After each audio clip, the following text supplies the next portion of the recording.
Good evening, everyone, and welcome to a special edition of Talking Turkey with me, the brand ambassador for JD Farms. Happy Easter, everybody. And I don't know about you, but it looks like the weather here in South Langley is conducive to making another kind of one pan or one roasting pan meal. So tonight, JD Farms gave me a beautiful mixed roast. So you saw on Thanksgiving, I showed you how to do a whole turkey on the barbecue. Well, now it's the time to be getting outside more. So why not do, say, your potatoes and your roast all in the same pan? Hi, Rhonda. Happy Easter. Happy Easter. Hey, if you guys want to throw up some Easter bunnies or some eggs into the comments, that would be a lot of fun.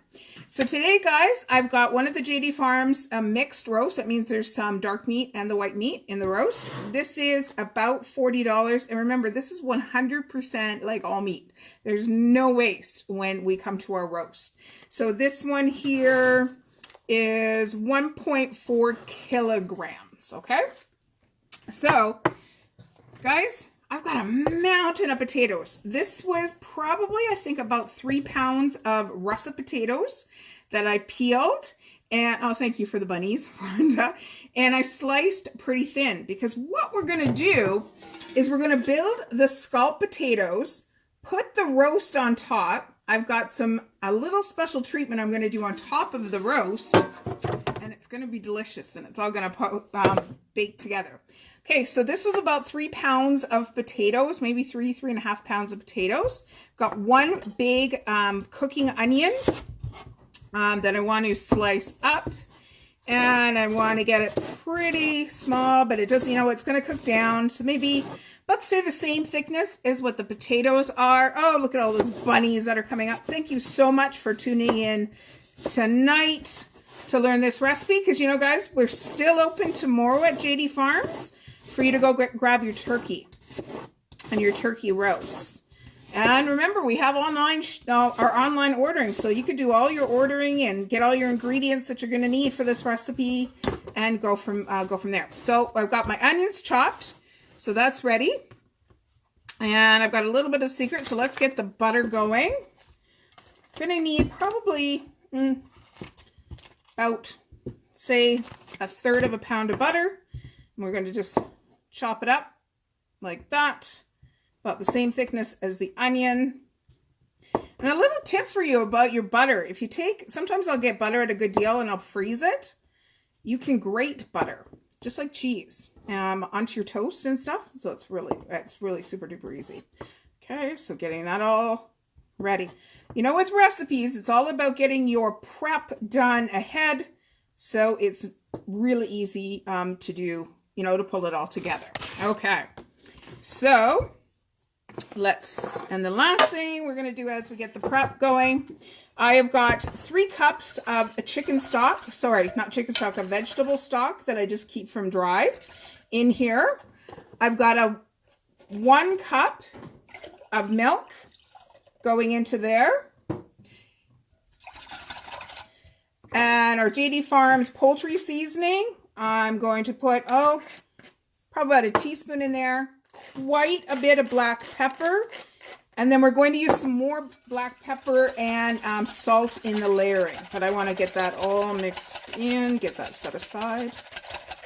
Already, it's smelling like dinner's ready. Okay, so that's ready for me. That's ready. Oop. You know what? Sometimes I need more hands. Okay. Let's get our pan over here.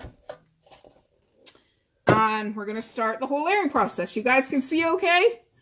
Awesome. Okay, so basically take about 1/3 of your potatoes in the bottom of the pan. Maybe a little bit more here.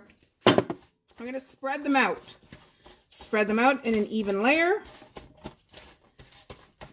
And they're pretty thin, guys. I have a mandolin, so they cook really easily. If you've got good knife skills, do that. Okay. Let's take some onion. This is a classic. It's kind of a mix on a scalloped potato and a potato lyonnaise when I learned in school. Okay. Put some butter through there. You can break this up. Nothing kind of too fancy. Now we want to take 1/4 cup of flour per layer. So, okay, guys, you're just kind of throwing that down evenly over top. Let's give it some more pepper. Potatoes just love lots and lots of pepper and lots of salt. So I've got some beautiful sea salt here. I'm going to take about a teaspoon. And of course, turkey does really well with salt too. Okay, any questions? I grate butter when I make bacon. Yeah, it's so smart. Put some more potatoes down there. Nice little layer. Okay, that's good. Awesome. Okay, some more onion. That onion all broken up in there. Okay, got some more butter. Okay, that's awesome. Some more potato, some more pepper.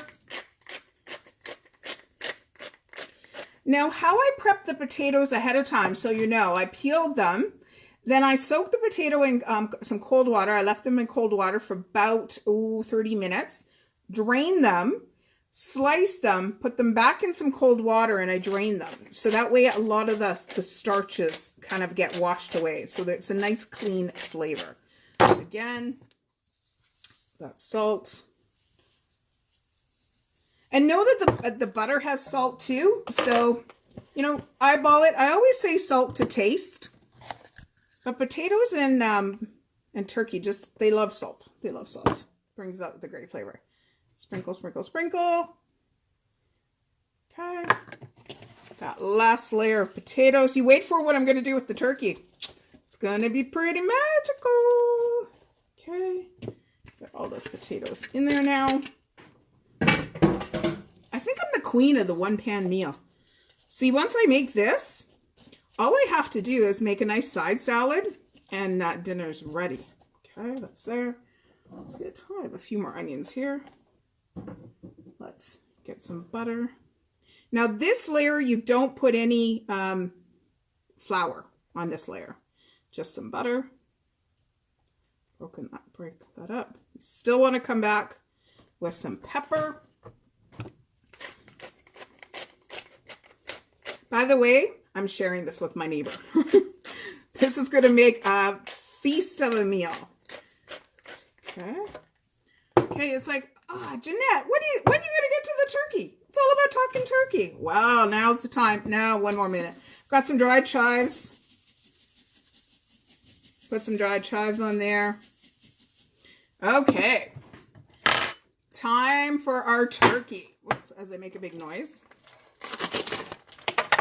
Open up the turkey. By the way, I had this turkey roast out of my fridge for about a half an hour because I want it room temp before I go into the into the oven. Okay, I'm going to take it. Going to kind of nestle it down in there. Going to wash my hands. Give me a sec. Okay. You know what? I can cut this extra. Little netting off. Okay. Perfect. Okay, you ready? Got some beautiful apple slices that I've cored. Granny Smith. I love Granny Smith. Nice and tart. Just kind of layering them on there. Going to impart a flavor. Can anybody guess what I'm going to cover these apples with? So one Granny Smith. Again, sliced pretty thin. Guys, look at that. Is the turkey raw? Yeah, it's a raw turkey roast.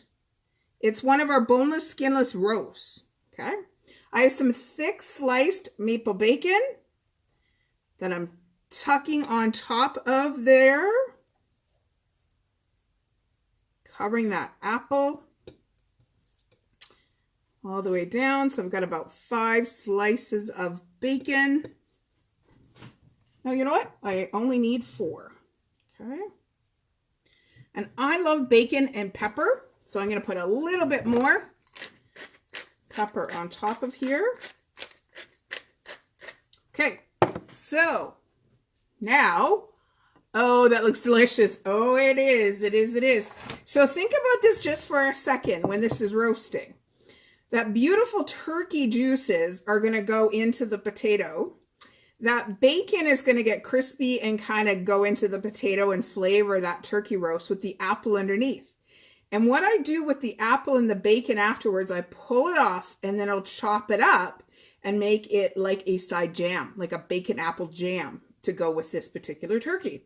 So now what we do, we get that liquid, pour it all around.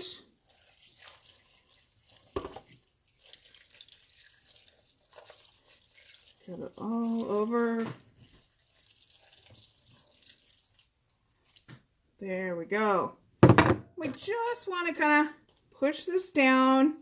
And these potatoes will cook down and they'll get soft. The ones at the bottom will get kind of soft and mushy, and the ones on the top will get really crisp. So there you go, guys. An idea for one of our turkey roasts. This is probably going to take about an hour and a half, maybe an hour and 3/4 at 350 degrees. I will stick my meat thermometer into here. I want it at about 155, 160 in that Fahrenheit. Fahrenheit? Yes, Fahrenheit. Well, suddenly I was mixing up my Celsius. And then I will take this out, set it aside to cool because there will be that holdover time. Slice, take the bacon and the apple, chop that up so it's a bit on the side. Slice this up, and we've got a beautiful potato lyonnaise with that roast turkey. So there you go, guys. I'll take a picture of it now. I'll take a picture when it comes out of the oven and, of course, in service. I won't be serving this until tomorrow. I'm baking it tonight. I won't be serving it to tomorrow because I am sharing it with my neighbor for Easter. Because that's what JD Farms is all about. It's bringing good people together, making sure we're taking care of each other, taking care of community, and just making those incredible memories with our families safely right now. We want you all back really fast sitting in our bistro. So we've just got a couple of weeks. We got to keep being calm, keep being kind, and keep being safe. So enjoy your night, everybody. Happy Easter. And I do want to let you know, now going over kind of spring into summer, I will only be here the first Thursday of every month. Because you know what? It's time to get outside and away from Facebook. But you can always go back either on Facebook on the videos, or I take all the videos and I upload them to the JD Farms YouTube channel. So you can go visit me over there as well. So there you go, guys. Happy Easter.